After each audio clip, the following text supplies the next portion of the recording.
ترقی، کاروبار اور رزق میں اضافے کے لیے آسان ترین عمل۔ جو کوئی چاہتا ہے کہ اس کے رزق میں اضافہ ہو، تنگی دور ہو، وہ جس مقصد، جس کاروبار یا جس نوکری کے لیے گھر سے نکلے 10 مرتبہ یہ آیت پڑھ کے نکلے گا، اسے کامیابی نصیب ہوگی انشاءاللہ۔ وَمَن يَتَوَكَّلْ عَلَى اللَّهِ فَهُوَ حَسْبُهُ إِنَّ اللَّهَ بَالِغُ أَمْرِهِ قَدْ جَعَلَ اللَّهُ لِكُلِّ شَيْءٍ قَدْرًا۔ اور ساتھ میں سورہ طلاق کی آیت نمبر 3 کی اس حصے کو صبح کی نماز کے بعد 10 مرتبہ پڑھ لیں اور دوسرا اس کو 500 مرتبہ روزانہ پڑھیں۔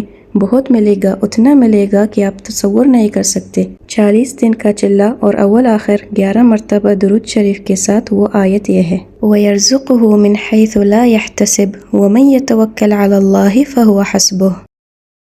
اگر آپ کو ویڈیو پسند آئی تو اسے لائک کریں، شیئر کریں اور چینل کو سبسکرائب کرنا ہرگز نہ بھولیں۔ دیکھنے کے لیے شکریہ اور اگلے ویڈیو تک کے لیے اللہ حافظ۔